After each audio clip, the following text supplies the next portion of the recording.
नमस्कार, स्वागत है आप सबका दिन भर की तमाम बड़ी और अहम खबरों के साथ। मैं हूं कवीन सचान। शुरुआत हेडलाइन से। एनडीए सरकार का 1 साल पूरा, किसानों के लिए 24 घंटे का चैनल शुरू। प्रधानमंत्री ने दिया खेती को तकनीक से जोड़ने पर जोर। विपक्षी दल सरकार के कामकाज से नाराज। कांग्रेस ने वादों से मुकरने का लगाया आरोप, कहा 1 साल में देश हुआ बदहाल।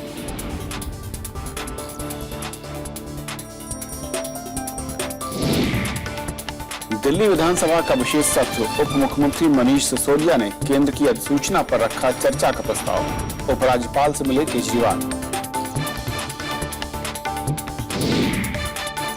गर्मी और लू से 800 से ज्यादा लोगों की मौत। आंध्र प्रदेश और तेलंगाना में सबसे ज्यादा मौतें।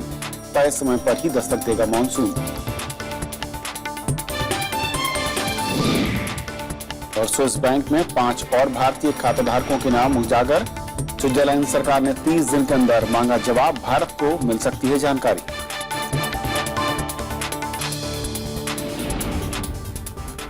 और आइए देखते हैं हमारी आज की पहली खबर।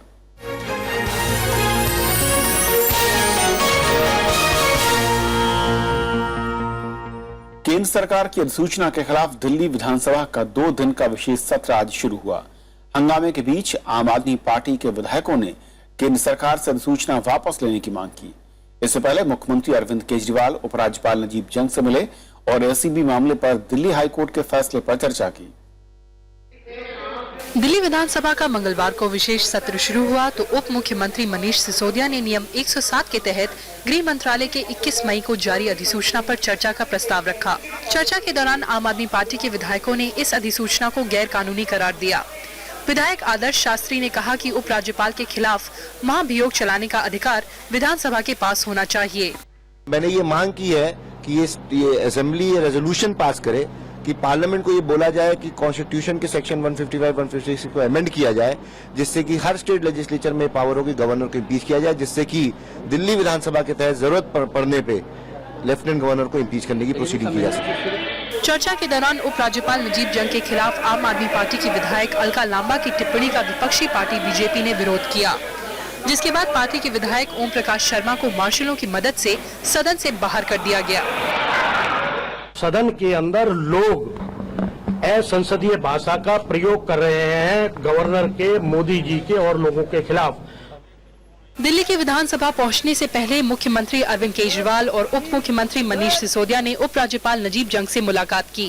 केजरीवाल ने उपराज्यपाल से दिल्ली हाईकोर्ट के उस फैसले पर बात की जिसमें कहा गया है कि भ्रष्टाचार निरोधक शाखा यानी एसीबी चाहे तो दिल्ली पुलिस पर कार्रवाई कर सकती है। इस बीच केजरीवाल ने 15 अधिकारियों और कर्मचारियों का तबादला कर दिया है। दिल्ली विधानसभा के इतिहास में ये विडंबना नहीं तो क्या है कि जिन नियमों और अधिकारों के विरोध में ये सत्र बुलाया गया है, उसे भी गृह मंत्रालय से लेकर राष्ट्रपति तक का सफर उसी उपराज्यपाल की मदद से करना होगा, जिसके ऊपर सरकार आरोप भी लगा रही है और उन्हें केंद्र सरकार का मुखौटा भी बता रही है। कैमरा पर्सन निर्बान के साथ अनु दीवान, राज्यसभा टीवी, दिल्ली। और इस पूरे मसले पर और बातचीत करेंगे। हमारे साथ स्टूडियो में खास मेहमान हैं अदिति फडणवीस हैं, जो कि राजनीतिक संपादक है बिजनेस स्टैंडर्ड से। अदिति, स्वागत है आपका। और हमारे साथ है हमारे साथ अनु दीवान, जो कि आज दिन भर विधानसभा की जो कार्रवाई शुरू हुई, स्पेशल सत्र जो बुलाया गया था उस पर नजर रखे हुए थी। शुरुआत अनु मैं आपसे करना चाहूंगा कि विशेष सत्र की जरूरत क्यों, क्या बड़ा एजेंडा है जिसको हासिल करने के लिए, फिर जिस पर प्रस्ताव लाने के लिए 2 दिन का ये स्पेशल मैं कहूँ कि बुलाया गया सत्र?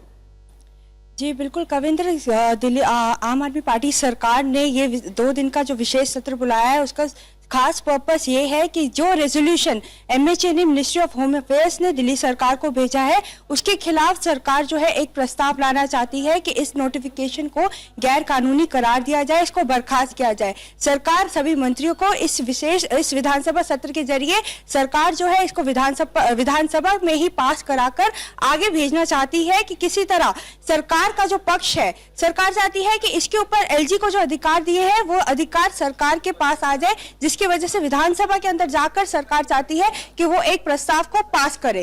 लेकिन अनु, क्या इस प्रस्ताव के पास होने के बाद उसकी वैधानिक, मैं कहूँ संवैधानिक किस तरीके से मान्यता होंगी? क्या मैं कहूँ कि व्यावहारिक तौर पर वो कितना अमल में लाया जा सकता है, उसके मायने क्या होंगे? कविंद्र, इसके अंदर सबसे बड़ी बात यह है कि जो अगर सरकार इस नोटिफिकेशन को बर्खास्त भी करती है तो सरकार उसको जो है सेंट्रल गवर्नमेंट को ही भेजेगी, उसी सेंट्रल गवर्नमेंट को जिसने इसको ये नोटिफिकेशन भेजा है उसके जरिए ही प्रेसिडेंट के पास जाएगा। तो यानी सरकार के लिए ये राह इतनी आसान नहीं है। सरकार के पास जो आखिरी रास्ता बचता है वो है कोर्ट का रास्ता, जिसके लिए सरकार सभी संविधान विशेषज्ञों या वकीलों की राय भी जो है वो भी इकट्ठा कर रही है और विधानसभा में अपने विधायकों की राय लेकर भी इसको गैर कानूनी करार देकर इसको बर्खास्त करने की भी तैयारी में लगी हुई है। जी शुक्रिया अनु इस अपडेट के लिए आपका। अति सवाल ये कि जो लग रहा है खाका फिलहाल कि 2 दिन के विशेष सत्र के लिए राजनीतिक प्रस्ताव मैं कहूँ तरीके से हुआ, क्या संवैधानिक तौर पर मैं कहूँ संवैधानिक जो मान्यताएं हैं फिर जो नियमावली है उसके लिहाज से इस प्रस्ताव को अगर पास भी करा लेती है आम आदमी पार्टी सरकार, जो कि बहुमत है, आसानी से पास होगा, उसका आगे का क्या रुख होगा? क्या वो वाकई मैं कहूंगी किसी तरह से वैधानिक मान्यता उसको मिलती है या फिर केवल एक राजनीतिक लड़ाई को बड़ा बनाने के लिए ये कवायद है? देखिए, सच बात तो ये है कि हमारा देश संविधान के तहत चलता है। संविधान में संशोधन हुआ था जो 42वां संशोधन था जो कि इमरजेंसी में लाया गया था, जहां ये संशोधन ये कहता था कि the president shall act on the aid and advice of the union cabinet, यानी राष्ट्रपति को यदि यूनियन कैबिनेट कुछ भी सुझाव देता है या कोई भी रेजोल्यूशन पास करवाता है तो राष्ट्रपति को उसको मानना ही होगा। लेकिन वही चीज गवर्नर्स या लेफ्टिनेंट गवर्नर पर लागू नहीं होती है, वो संशोधन नहीं हुआ है। अतः यदि असेंबली कोई संशोधन पास भी करती है तो असेंबली क्या मतलब लेजिस्लेटिव दिल्ली की जो असेंबली है वो तो नाम मात्र के लिए असेंबली है, ये हमें मानना पड़ेगा। तो वो अपने मन को रखने के लिए अपना मोशन पास करे, डिबेट करे, वो सब ठीक है, लेकिन संवैधानिक तौर पर उसका कोई मतलब नहीं है। और क्या कुल मिलाकर ये कहा जाए कि पूरी रूपरेखा जो है संवैधानिक जिस दायरे को उल्लंघन का आरोप लगाकर मैं कहूँ कि प्रस्ताव लाया गया है, केंद्र सरकार उपराज्यपाल के जरिए पूरा जो है एक खेल खेल रही है, इस तरह के आरोप हैं। विधानसभा के सत्र से क्या दावे को मैं कहूँ कि गलत है जो वो लोग कह रहे हैं कि अगर हम यहाँ से पास करा देते हैं केंद्र सरकार को हम रेफर करेंगे उससे कहीं दबाव बनेगा? सिर्फ दबाव के तहत हो रहा है या फिर कुछ और भी इसके मायने हैं? नहीं, मुझे नहीं लगता कि कोई और मायने हैं। अभी आदर्श शास्त्री जी जो कह रहे थे वो हम सुन रहे थे। ठीक है, आप भले जो भी मोशन आपको पास करना है आप पास कीजिए, जो डिबेट करना है कीजिए, मार्शल से लोगों को उठवाइए बिठवाइए, जो भी कीजिए आप, लेकिन उसका वो असेंबली तक ही सीमित है। उसका संविधान में कोई मायने नहीं है। केवल इतना मायने है कि आपको कोई चीज हो रही है जो आपको अच्छी नहीं लग रही है और आप जोर शोर से उस पर शोर मचा रहे हैं, इससे ज्यादा कोई मतलब नहीं है उसका। जो आज की तारीख में संवैधानिक स्थिति है उसके चलते दिल्ली का एक विशेष दर्जा है। दिल्ली में कई देशों की जमीन जिसे हम एम्बेसी मानते हैं, जिसे हम राजदूत जो उनका जो देश अपनी एम्बेसी यहाँ बनाता है, वो जो जमीन घेरता है वो जमीन उस देश की मानी जाती है। तो अब स्टेट सब्जेक्ट में तो आप किसी भी एम्बेसी को आपके दायरे में नहीं आता है। उसी तरह पूरा union cabinet council of ministers यहाँ बैठता है, उसके लिए आप क्या करेंगे? क्या उसमें भी आप हस्तक्षेप करेंगे? आप राज्य सरकार हैं और पूरा राज्य भी नहीं है। यहाँ पर कोर्ट्स बैठते हैं, सुप्रीम कोर्ट बैठता है जो कि शीर्ष एक तरह से कोर्ट है, क्या उस पे भी आप हस्तक्षेप करेंगे? तो ये सब पेचीदा चीजें हैं जो कि इतनी आसानी से रिजॉल्व नहीं हो सकती हैं। केंद्र सरकार के कुछ एक लिस्ट में जो केंद्र की लिस्ट है उसमें कुछ चीजें आइटम्स ऐसे हैं जिन पे राज्य सरकारों का कोई दखल नहीं है, सलाह भी नहीं दे सकते हैं। तो उस परिस्थिति में ये दिल्ली की सरकार का इतना बच्चे की तरह जमीन पर लौटना और लोगों को चिल्ला के रोना, मुझे नहीं लगता ये बहुत ज्यादा शोभा देता है। क्या ये कहा जाए कि विकल्प बहुत कम है आम आदमी पार्टी सरकार के पास? विकल्प जीरो है देखा जाए तो विकल्प जीरो है। यहाँ तक आम आदमी पार्टी की सरकार पहुंच गई है, उसे उसी में खुश रहना चाहिए। जो चीजें वो कर सकती है वो करनी चाहिए, और जो चीजें नहीं कर सकती हैं उनको बार बार उनकी तरफ इशारा करना और उनके लिए आंदोलन करना और डेमोन्स्ट्रेशन करना, ये सब वेस्ट ऑफ टाइम। और एक और जो मसला था जहां पर आम आदमी पार्टी के लिए थोड़ी सी राहत की बात है, उनका शायद को मोरल बूस्टअप हुआ होगा, ये दिल्ली कोर्ट का एक फैसला आया कि भ्रष्टाचार को लेकर जो कर्मचारी उन पर उनके उस विंग के दायरे में आएंगे। इसको लेकर क्या केजरीवाल सरकार के पास ये जो 2 दिन का है, यहाँ पर कुछ नया एक प्रस्ताव आप देख सकती हैं कल आएगा, जिसको लेकर शायद एक और बवंडर खड़ा करने की कोशिश हो, राजनीतिक लड़ाई को एक अगले मुकाम पर ले जाने का प्रयास हो? एक तो पहली बात तो वो हाई कोर्ट का जजमेंट है, और दूसरी बात, चलिए आप दिल को बहलाने के लिए ख्याल अच्छा है, आप उसी में खुश रहिए कि आपका कम से कम कोई तो आपकी बात सुन रहा है।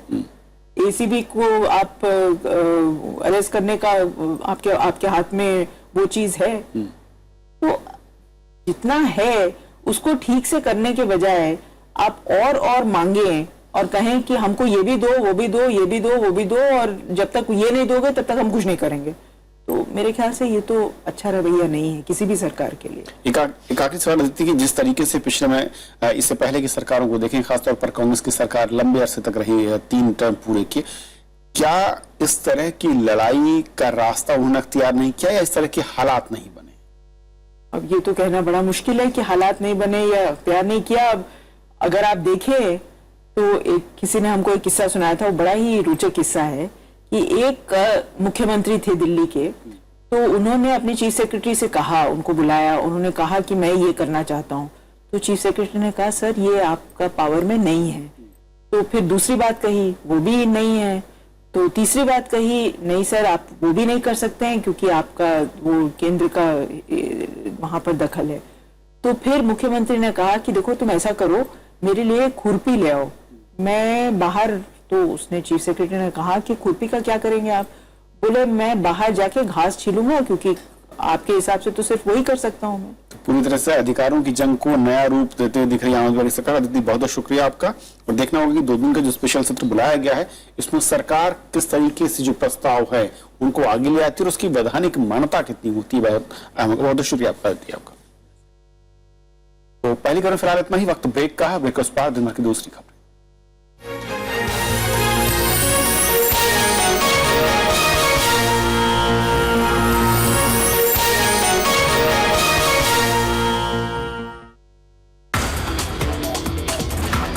मोदी सरकार का 1 साल, कौन से थे बड़े फैसले, क्या रही उपलब्धियां और कैसी हैं चुनौतियां? देखिए देश देशांतर, मोदी सरकार का 1 साल, आज रात 8:30 पर।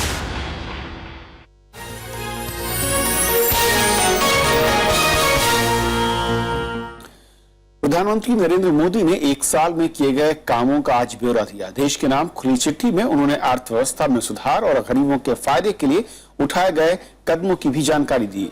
मुख्य विपक्षी पार्टी कांग्रेस ने सरकार पर वादों से मुकरने का आरोप लगाया और इस चिट्ठी को सच्चाई से दूर बताया। केंद्र में 1 साल पूरा होने पर प्रधानमंत्री नरेंद्र मोदी राष्ट्रपति प्रणब मुखर्जी से मुलाकात करने राष्ट्रपति भवन पहुंचे। इसके बाद प्रधानमंत्री ने उपराष्ट्रपति हामिद अंसारी से उनके आवास पर मुलाकात की। प्रधानमंत्री ने अपने कार्यालय पहुंचकर भी अधिकारियों के साथ बैठक की। मंगलवार को लोगों के नाम खुली चिट्ठी लिखकर प्रधानमंत्री ने उठाए गए कदमों की जानकारी दी। उन्होंने कहा कि सरकार में लोगों का विश्वास बहाल हुआ है। चिट्ठी में किसानों के फायदे, महंगाई पर लगाम लगाने, भ्रष्टाचार मुक्त शासन और काले धन के खिलाफ उठाए गए कदमों की जानकारी दी। प्रधानमंत्री ने बुनियादी ढांचे के विकास के अलावा स्मार्ट सिटी, पूर्वोत्तर के विकास की प्राथमिकता की बात कही। इस बीच एनडीए सरकार के 1 साल के कामकाज पर कांग्रेस ने सवाल खड़े किए हैं। उसका कहना है कि प्रधानमंत्री की ये चिट्ठी सच्चाई से कोसों दूर है। The Modi government also promised 10 crore jobs in 5 years at the rate of 2 crore jobs per year. But I don't think a single job has been provided so far. जाहिर है साल भर के प्रदर्शन का सरकार जहां जमकर प्रचार कर रही है, वहीं विपक्षी दल उसे वादों की याद दिला रहे हैं। प्रणब गोस्वामी के साथ ब्यूरो रिपोर्ट, राज्यसभा टीवी। किसानों के लिए 24 घंटे का एक चैनल शुरू किया गया है। प्रधानमंत्री नरेंद्र मोदी ने खेती किसानी पर जानकारी के लिए दूरदर्शन के किसान चैनल का आज उद्घाटन किया। उन्होंने कहा कि तेज विकास के लिए कृषि को प्राथमिकता देना बेहद जरूरी है। देश का पहला 24 घंटे चलने वाला दूरदर्शन का किसान चैनल डीडी किसान, बदलते भारत की शान। किसान चैनल के जरिए अब खेती की नई जानकारियां पहुंच सकेंगी। एनडीए सरकार ने वादा पूरा करते हुए 24 घंटे का ये चैनल मंगलवार को लॉन्च कर दिया। दिल्ली के विज्ञान भवन में किसानों की मौजूदगी में प्रधानमंत्री ने किसान चैनल का उद्घाटन किया।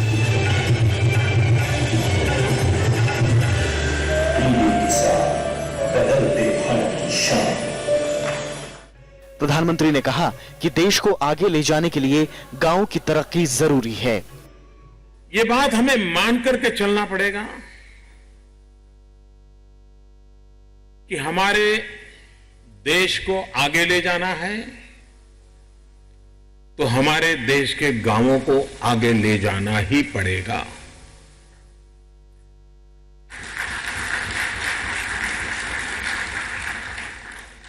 गांव को आगे ले जाना है तो कृषि को प्राथमिकता देते हुए उसको बढ़ावा देना ही पड़ेगा। नरेंद्र मोदी ने चिंता जताई कि जनसंख्या बढ़ने के बावजूद अनाज का उत्पादन घट रहा है, इसलिए खेती को आधुनिक तकनीक से जोड़ने की जरूरत है। आज दुनिया में कृषि क्षेत्र में, टेक्नोलॉजी के क्षेत्र में बहुत काम हुआ है। हर किसान के पास ये संभव नहीं है कि दुनिया में टेक्नोलॉजी कहां है वो देखने के लिए जाए, विदेश जाए, जाकर के देख, नहीं है। मैं चाहूंगा कि इस किसान चैनल के माध्यम से नए नए टेक्नोलॉजी क्या आई है, उन नई नई टेक्नोलॉजी किसान के लिए सिर्फ मेहनत बचाने के लिए नहीं, उस टेक्नोलॉजी के कारण परिणाम बहुत मिलता है। टेक्नोलॉजी का इंटरवेंशन कभी कभी बहुत बड़े मिरेकल कर देता है। हम उसकी ओर कैसे जाएं? प्रधानमंत्री ने पढ़े लिखे लोगों को खेती से जोड़ने पर जोर दिया। कार्यक्रम में कृषि मंत्री राधा मोहन सिंह और सूचना प्रसारण राज्य मंत्री राज्यवर्धन सिंह राठौड़ के अलावा कई हस्तियां मौजूद थीं। विशाल दहिया, राज्यसभा टीवी। डीडी किसान, बदलते भारत की शान। केंद्र की एनडीए सरकार को आज 1 साल पूरा हो गया। इस मौके पर बीजेपी अध्यक्ष अमित शाह से लेकर कई केंद्रीय मंत्रियों ने अलग अलग राज्यों में प्रेस कॉन्फ्रेंस और रैलियों के जरिए सरकार की उपलब्धियां जनता के सामने रखी। बीजेपी अध्यक्ष ने कहा कि मोदी सरकार सक्रियता से अपने वादों को पूरा करने में लगी है। बीजेपी अध्यक्ष अमित शाह ने मंगलवार को दिल्ली में पार्टी मुख्यालय पर प्रेस कॉन्फ्रेंस कर सरकार की उपलब्धियों को सामने रखा। उन्होंने कहा कि बीजेपी के मुख्य मुद्दों को लागू करने के लिए 2/3 बहुमत जरूरी है। आज भी वो कोर इश्यू को एड्रेस करने जितना बहुमत हमें नहीं मिला है। आपको ये मालूम होना चाहिए, उसके लिए हमें 370 सीटें चाहिए।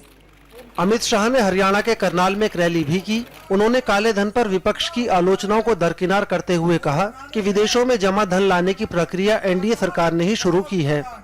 मित्रों, काले धन पर 7 साल तक किसी भी सरकार ने एक भी कदम नहीं उठाएगा। भारतीय जनता पार्टी की मोदी सरकार ने अपनी सरकार बनने की पहली ही कैबिनेट के पहले प्रस्ताव पर काले धन के खिलाफ एसआईटी बनाने का निर्णय किया। उधर केंद्रीय गृह मंत्री राजनाथ सिंह ने कोलकाता में कहा कि मोदी सरकार ने पड़ोसी देशों से बेहतर रिश्ते बनाए हैं। उन्होंने कहा कि बांग्लादेश के साथ जल्द ही तीस्ता जल समझौता होगा। भारत और बांग्लादेश के बीच लैंड बाउंड्री का मामला 40 वर्षों से अधर में लटका हुआ था, लेकिन इस पर फैसला हो चुका और तीस्ता जल बंटवारे का मामला भी मैं समझता हूं कि जल्दी इस पर दोनों देशों की मुहर लगेगी और हमें वेस्ट बंगाल की सरकार का भी सहयोग इसमें मिलेगा। हम पूरी तरह से आश्वस्त हैं। वित्त मंत्री अरुण जेटली ने गुजरात में कहा कि नरेंद्र मोदी ने प्रधानमंत्री कार्यालय को उसकी खोई हुई प्रतिष्ठा वापस दिलाई है। केंद्र में सरकार का 1 वर्ष पूरा हुआ है और अगर इस 1 वर्ष को मुड़कर देखें तो देश के भीतर भी और देश के बाहर भी देश की छवि और देश के प्रति उत्साह बड़ा है। उपलब्धियों की चर्चा के बीच विपक्षी कांग्रेस ने कई शहरों में सरकार के खिलाफ प्रदर्शन भी किया। दिल्ली के जंतर मंतर पर यूथ कांग्रेस के कार्यकर्ताओं ने सरकार के खिलाफ नारेबाजी की। उधर अहमदाबाद में महिला कांग्रेस कार्यकर्ताओं ने सरकार के खिलाफ रैली निकाली। Bureau report, Rajya Sabha TV. Corporate जगत का मानना है कि निवेशकों का भरोसा जीतना और ब्रांड इंडिया को फिर से स्थापित करना एनडीए सरकार की बड़ी कामयाबी है। उद्योग जगत के मुताबिक केंद्र की ओर से उठाए गए कदमों से विकास में तेजी आएगी। कॉर्पोरेट इंडिया नरेंद्र मोदी सरकार के कामकाज से उत्साहित है। उद्योग जगत का मानना है कि पारदर्शी शासन और स्थिर नीतियों की वजह से निवेशकों का भरोसा बढ़ा है। इस साल में उनकी सबसे बड़ी अचीवमेंट ये रही है कि उन्होंने एक इन्वेस्टर कॉन्फिडेंस और एक पॉजिटिव सेंटिमेंट क्रिएट किया है जो इंडिया में है। दूसरा कि उन्होंने इंडिया के ऊपर, क्योंकि वो ट्रैवल कर रहे हैं, सारे देश विदेशों में जा रहे हैं, उससे एक बड़ा पॉजिटिव फोकस इंडिया पे पड़ रहा है। तो ब्रांड इंडिया का इस्टेब्लिशमेंट हो गया है। विदेशी संस्थागत निवेशकों से मांगे जा रहे 40,000 करोड़ रुपए के मिनिमम ऑर्डिनेट टैक्स यानी मैट को भी उद्योग जगत सही मान रहा है। इनका कहना है कि कानूनी रूप से जो टैक्स बनता है वो भरा जाना चाहिए। फॉरेन इंस्टीट्यूशनल इन्वेस्टर है, उसको तंगी तो होगी, उनके मन में आशंकाएं आएंगी और इन आशंकाओं की वजह से वो अपना पैसा शायद और अलग अलग जगह ले जाए। लेकिन ये जो डिमांड्स थी ये काफ़ी पुरानी डिमांड्स हैं और गवर्नमेंट ने कहा था कि ये जो पुरानी डिमांड्स हैं इनकी पूर्ति करेगी और कोशिश करेगी कि उनकी आर्गुमेंट कोर्ट सुने। हालांकि कॉर्पोरेट जगत का मानना है कि कृषि, सड़क, ऊर्जा और शिक्षा के क्षेत्र में बहुत कुछ किया जाना बाकी है। इसके लिए आर्थिक सुधार के रास्ते पर तेजी से आगे बढ़ना होगा। भले ही मोदी सरकार ने किसी आर्थिक सुधार या फिर बड़े निवेश योजना की घोषणा ना की हो, लेकिन कॉर्पोरेट जगत सरकार की इच्छा शक्ति से बेहद खुश है। कॉर्पोरेट जगत का मानना है कि जो भी कदम सरकार ने उठाए हैं उससे विकास की रफ्तार में जरूर तेजी आएगी। दिल्ली से राज्यसभा टीवी के लिए कृति मिश्रा। केंद्र सरकार की आर्थिक नीतियों के खिलाफ मजदूर संगठन 2 सितंबर को देशव्यापी हड़ताल करेंगे। दिल्ली में आज हुए राष्ट्रीय सम्मेलन में कामगार संगठनों ने 10 सूत्री मांगों की अनदेखी करने और झूठे आश्वासन देने का आरोप भी लगाया। दिल्ली में मंगलवार को जुटे 11 मजदूर संगठनों के प्रतिनिधियों ने केंद्र सरकार की नीतियों का विरोध तेज करने का फैसला लिया है। ये संगठन देश भर में 2 सितंबर को हड़ताल करेंगे। इसमें बैंक, बीमा, रक्षा और रेलवे जैसे केंद्र सरकार के विभागों के साथ राज्य सरकार के कर्मचारी संगठन भी हिस्सा लेंगे। 2 सितंबर 2015 को जनरल स्ट्राइक की घोषणा हुई है और इसको हम लोग सफल बनाएंगे। सरकार को बाध्य करेंगे हमारे साथ बातचीत करने के लिए और ऐसे कानून जो मजदूरों के साथ खिलाफ है, मजदूरों के विरोध में है, उसको वापस लेने के लिए दबाव बनाएंगे। दरअसल सरकार 3 श्रम कानूनों को मिलाकर एक सिंगल लेबर कोड लाने की तैयारी में है। श्रमिक संगठन इसका विरोध कर रहे हैं। इस मसले पर सरकार से उनकी कई दौर की बातचीत विफल रही है। मजदूर संगठनों के मुताबिक सिंगल लेबर कोड के मसौदे में इंडस्ट्री के लिए छटनी के प्रावधान और यूनियन बनाने की राह मुश्किल करने जैसे कदम हैं। आरएसएस समर्थित भारतीय मजदूर संघ भी सरकार के खिलाफ खड़ा है। अभी 2 कोड बना रही सरकार, वेज कोड और आईआर कोड। सरकार ने कोई कंसल्टेंसी नहीं की, यानी सरकार लेबर लॉ रिफॉर्म पर एक तरफा बढ़ती जा रही है, जिसके कारण से हमको लगता है कि देश के मजदूरों की अनदेखी सरकार कर रही है। मजदूर संगठन महंगाई, विनिवेश और कामगार के सामाजिक सुरक्षा और श्रम कानून के प्रावधानों को लागू किए जाने संबंधी 10 सूत्री मांगों की अनदेखी से नाराज हैं। प्रणव गोस्वामी, राज्यसभा टीवी। कांग्रेस उपाध्यक्ष राहुल गांधी आज केरल के 2 दिन के दौरे पर पहुंचे। उन्होंने कोझिकोड में यूथ कांग्रेस के सम्मेलन में केंद्र सरकार को सूट बूट की सरकार बताया। राहुल ने कहा कि प्रधानमंत्री विदेश दौरों पर तो जा रहे हैं, लेकिन गरीबों की सुध लेने की उन्हें फुर्सत तक नहीं। उन्होंने आरोप लगाया कि भूमि कानून में जल्दबाजी में संशोधन कर यूपीए के कानून को कमजोर किया जा रहा है। राहुल गांधी कल राज्य के मछुआरों और रबड़ उत्पादक किसानों से भी मुलाकात करेंगे। राजस्थान में आरक्षण की मांग को लेकर आंदोलन का आज 6ठे दिन भी प्रदर्शन चलता रहा। आंदोलनकारी दूसरे दौर की बातचीत के लिए जयपुर आने से इनकार कर चुके हैं। वो भरतपुर के बयाना में ही बातचीत करने की शर्त पर वो अड़े हुए हैं। इस बीच पीलूपुरा के निकट दिल्ली मुंबई रेल मार्ग में यातायात बंद है जिसके चलते वेस्टर्न रेलवे को रोजाना करीब 15 करोड़ रुपए का नुकसान हो रहा है। वहीं सिकंदरा के निकट जयपुर आगरा राष्ट्रीय राजमार्ग पर आंदोलनकारियों के धरने के चलते यातायात ठप पड़ा है। गुर्जर आरक्षण संघर्ष समिति और राज्य सरकार के बीच पहले दौर की बातचीत नाकाम रही थी। गुर्जर समुदाय सरकारी नौकरियों में 5% रिजर्वेशन की मांग कर रहा है। स्विस बैंक में खाता रखने वाले विदेशी नागरिकों में अब तक 7 भारतीयों के नाम सार्वजनिक किए गए हैं। इनमें उद्योगपति यश बिरला, गुरजीत सिंह कोचर और रितिका शर्मा शामिल हैं। स्विट्जरलैंड सरकार की ओर से जारी नामों में पोंजी स्कीम चलाने वाले सैयद मोहम्मद मसूद और कौसर मोहम्मद मसूद शामिल हैं। सोमवार को भी 2 भारतीय महिलाओं स्नेहलता साहनी और संगीता साहनी के नाम सार्वजनिक हुए थे। स्विस फेडरल टैक्स एडमिनिस्ट्रेशन यानी AFT ने सूची में उन्हीं लोगों के नाम दिए हैं जिनके खिलाफ उनके देशों में जांच चल रही है। इस बुलेटिन में फिलहाल इतना ही। नमस्कार।